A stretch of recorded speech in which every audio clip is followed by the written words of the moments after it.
تو یہی ارادہ اس تصوراتی گلاب کو صرف ذہن میں نہیں بلکہ خارجی دنیا میں یعنی ٹھوس حقیقت میں بھی ظاہر کر سکتا ہے۔ سبحان اللہ، یعنی خیال کو حقیقت میں بدلنا ممکن ہے؟ جی، یہی انسان کی وہ مخفی طاقت ہے جس کی طرف یہ علم اشارہ کرتا ہے۔ اس مثال سے تو ارادے کی اہمیت بہت واضح ہو جاتی ہے۔ اب آگے بڑھتے ہیں جہاں حقیقت کے قانون کا تجزیہ کیا گیا ہے۔ 3 اصطلاحات ہیں: حقیقت، ماورائے حقیقت اور ماوراء الماورا حقیقت۔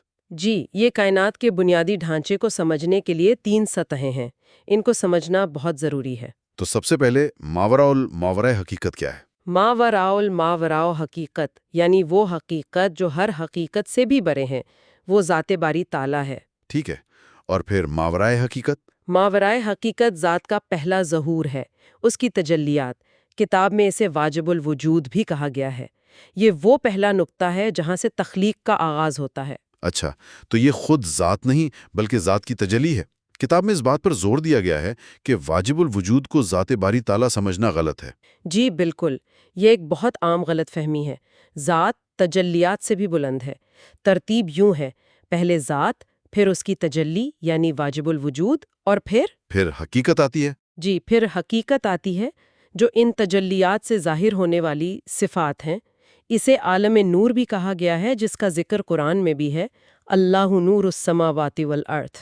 تو یہ ایک درجہ بندی ہے: ذات، پھر تجلی، پھر صفات۔ بالکل، ذات سے تجلی اور تجلی سے صفات کا ظہور۔ ٹھیک ہے، کتاب میں آگے قرآن کے حوالے سے بھی معرفت کے 3 مراتب بتائے گئے ہیں۔ کیا ان کا تعلق انہی 3 درجات سے ہے؟ جی، یہ اسی تصور کو ایک اور زاویے سے بیان کیا گیا ہے۔ قلندر بابا اولیاء فرماتے ہیں کہ معرفت کے 3 مراتب ہیں۔ پہلا تو خود ذات باری تعالیٰ ہے۔ صحیح۔ دوسرا ہے عالم امر، یعنی وہ پوری کائنات جو اللہ کے حکم کن سے وجود میں آئی۔ اور تیسرا ہے عالم امر خاص۔ یہ بہت اہم ہے۔ یہ وہ عالم ہے جس کا تعلق خاص طور پر انسان سے ہے، جس کے بارے میں فرمایا گیا کہ میں نے آدم کے پتلے میں اپنی روح پھونکی۔ اچھا، تو ایک عمومی تخلیق ہے اور ایک انسان کی خصوصی تخلیق۔ بالکل، اور اسی کو سمجھانے کے لیے صفحہ 161 پر وہ 4 دائروں والا خاکہ دیا گیا ہے۔ جی، وہ ڈائیگرام، وہ ان تمام تصورات کو ایک جگہ جمع کر دیتا ہے۔ کیا آپ اسے تھوڑا آسان الفاظ میں سمجھا سکتی ہیں؟ ضرور، آپ اس خاکے کو انسانی وجود کا ایک نقشہ سمجھ لیں۔ سب سے باہر والا پہلا دائرہ وہ ذات باری تعالیٰ ہے جو ہر شے کا احاطہ کیے ہوئے ہیں۔ ٹھیک ہے، اس کے اندر دوسرا دائرہ؟ دوسرا دائرہ ہے عالم امر خاص، یعنی انسان کا روحانی مرکز، جسے روح اعظم یا واجب الوجود بھی کہا گیا ہے۔ اس کا تعلق ہمارے لطیفہ اخفی خواہ اور خفی سے ہے۔ اور تیسرا دائرہ؟ تیسرا دائرہ ہے عالم امر عام، یہ تجلی صفات ہے جسے روح انسانی بھی کہتے ہیں۔ اس کا تعلق لطیفہ سری اور روحی سے ہے۔ اور سب سے اندر والا چوتھا دائرہ، وہ تو پھر عالم خلق ہوگا۔ جی، چوتھا دائرہ عالم خلق ہے، یعنی روح حیوانی۔ اس کا تعلق ہمارے لطیفہ نفس اور قلب سے ہے۔ اس خاکے میں سیاہ اور سفید حصے بھی ہیں، ان کا کیا مطلب ہے؟ وہ رات اور دن کے حواس کی نشاندہی کرتے ہیں۔ مطلب ان چاروں عالموں کے 2 رخ ہیں، ایک ظاہر اور ایک باطن۔ یہ تو بہت جامع نقشہ ہے۔ آگے لطائف ستہ کی مزید وضاحت کی گئی ہے۔ یہ 6 لطائف کیا ہیں؟ اگر ہم پچھلے خاکے کو ذہن میں رکھیں تو یہ لطائف ان عالموں کے درمیان رابطے کا کام کرتے ہیں۔ ذات کو چھوڑ کر باقی تینوں عالموں کے 2 رخ ہیں جو ایک دوسرے کی طرف ہیں۔ اچھا، کیسے؟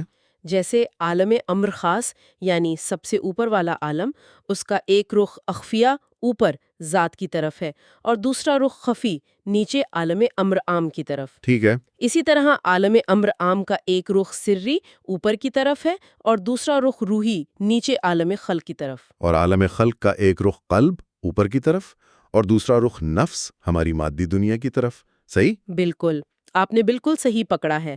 یہ 6 لطائف ہمارے وجود کے مختلف جہانوں کے درمیان گیٹ وے یا دروازے ہیں۔ اس پیچیدہ تصور کو سمجھانے کے لیے کتاب میں ایک چادر کی مثال بھی دی گئی ہے۔ جی، اور وہ ایک بہترین مثال ہے۔ آپ تصور کریں کہ ایک چادر ہے جو نور کے تاروں سے بنی ہے۔ ٹھیک۔ تو وہ خلا یا سپیس جس پر یہ نور کے تار قائم ہیں وہ عالم امر خاص ہے۔ اچھا، اور چادر کے تار؟ چادر کی جو لمبے تار ہیں یعنی تانے وہ عالم امر عام ہے، اور جو چوڑائی کے تار ہیں یعنی بانے انہیں عالم نسمہ کہا گیا ہے۔ تو یہ 3 لطیف جہان ہو گئے، امر خاص، امر عام اور نسمہ۔ جی، اور ان تینوں کے اوپر ایک خول ہے جسے ہم جسم کہتے ہیں۔ واہ! اب آگے ان 3 عالموں کی معرفت کو تصوف کی مشہور اصطلاحات سے جوڑا گیا ہے: علم الیقین، عین الیقین اور حق الیقین۔ جی، بہت ہی خوبصورتی سے۔ یہ ہماری سمجھ کے 3 درجے ہیں۔ تو عالم نسمہ کی معرفت علم الیقین ہے؟ جی، یعنی کسی چیز کے بارے میں سن کر یا پڑھ کر جاننا، یہ علم کی پہلی سیڑھی ہے۔ اور عالم امر عام کی معرفت عین الیقین؟ بالکل، یعنی اس چیز کو اپنی آنکھوں سے دیکھنا، اس کا مشاہدہ کرنا، یہ علم کا دوسرا زیادہ گہرا درجہ ہے۔ تو پھر حق الیقین وہ عالم امر خاص کی معرفت ہوگی؟ جی، حق الیقین اس حقیقت کا خود تجربہ بن جانا ہے جہاں جاننے والا اور جانی جانے والی چیز ایک ہو جائے، اور یہی وہ مرتبہ ہے جہاں سے ذات باری تعالیٰ کی معرفت کا سفر شروع ہوتا ہے۔ مطلب باقی سب صفات کی معرفت ہے؟ جی، باقی سب صفات کی معرفت ہے۔ اب اس بنیادی سوال پر آتے ہیں کہ اگر انسان نہ جسم ہے نہ دماغ، تو پھر انسان کی اصل حقیقت کیا ہے؟ کتاب کے مطابق انسان کی اصل تجلی ذات کا ایک نقطہ ہے، ایک نورانی شرارہ جو اس جسم اور دماغ کے اندر رہتا ہے اور اسے چلاتا ہے۔ اصل میں وہی نقطہ ہے۔ اچھا، اور آگے 2 طرح کے بہاؤ یعنی 2 کرنٹس کا ذکر ہے، ایک نور کی رو اور ایک روشنی کی رو، ان میں کیا فرق ہے؟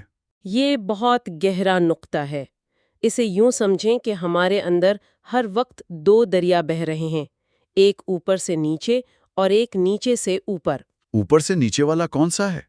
اوپر سے یعنی اسی نقطۂ ذات سے ہمارے جسم کی طرف جو دریا بہتا ہے وہ نور کی رو ہے۔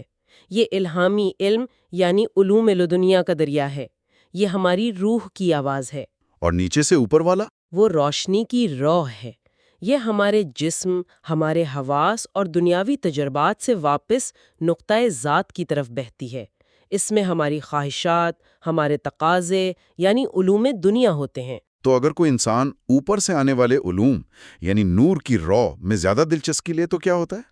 تب اس کا لطیفہ نفس حقیقت کا رنگ قبول کرنے لگتا ہے، جسمانی خواہشات کی کثافت چھن جاتی ہے اور وہ بھی لطیف نور میں بدل جاتی ہیں۔ اور جب یہ دونوں رو اوپر سے آنے والی اور نیچے سے جانے والی ہم آہنگ ہو جائیں؟ تب انسان کے ذہن میں ایک تیسرا نور پیدا ہوتا ہے، جسے حضور صلی اللہ علیہ وسلم نے نور فراست کہا ہے، وہ بصیرت جس سے مومن اللہ کے نور سے دیکھتا ہے۔ نور فراست۔ تو جب یہ حاصل ہو جاتا ہے پھر کیا ہوتا ہے؟ اس نور کے ذریعے پہلے عالم امر عام اور پھر عالم امر خاص کا انکشاف ہوتا ہے، یعنی انسان پر غیب کے دروازے کھلنے لگتے ہیں۔ کتاب میں ضمیر یعنی کانشنس کی بھی ایک بہت منفرد تعریف کی گئی ہے۔ جی، کہا گیا ہے کہ علوم لدنیا کا جو عکس ہمارے شعور پر پڑتا ہے اسے ضمیر کہتے ہیں۔ یعنی ضمیر ہماری روح کی آواز ہے جو ہمارے شعور پر منعکس ہوتی ہے۔ بالکل، ہمارا شعور ایک آئینے کی طرح ہے۔ اگر یہ آئینہ صاف ہو، خواہشات کی گرد سے پاک ہو تو ازل سے ابد تک کے حالات کا تصویری عکس، جسے علم تمثال کہتے ہیں، انسان کو بند یا کھلی آنکھوں سے نظر آنے لگتا ہے۔ اور اگر یہ آئینہ صاف نہ ہو تو پھر وہی ہوتا ہے جو آج کل ہم سب کے ساتھ ہو رہا ہے۔ اگر انسان دنیاوی خواہشات میں الجھا رہے اور کثیف روشنی یعنی تاریکی نیچے سے اوپر بہے تو شعور کا آئینہ دھندلا جاتا ہے۔ اور یہ تمام تصویری عکس اور رہنمائی نظروں سے اوجھل ہو جاتے ہیں۔ جی، سارا کھیل اسی آئینے کو صاف رکھنے کا ہے، اور اسی کو صاف کرنے کا طریقہ مراقبہ ہے، جس پر آگے بات کی گئی ہے۔ تو آج کی گفتگو ہم یہیں روکتے ہیں۔ جی، آج ہم نے یہ سمجھا کہ ہمارے اندر کا نظام کیا ہے۔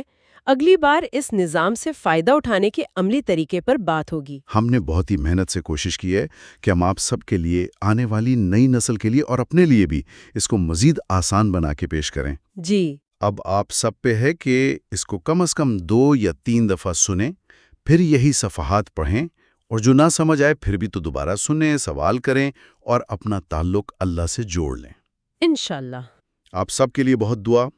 اس چینل میلوڈی آف ڈیوائن کو سبسکرائب کریں، ویڈیو کو لائک کریں اور کامنٹس میں بتائیں کہ آپ نے آج کی ڈسکشن میں کیا سیکھا۔ اللہ حافظ ٹو آل۔ اللہ حافظ۔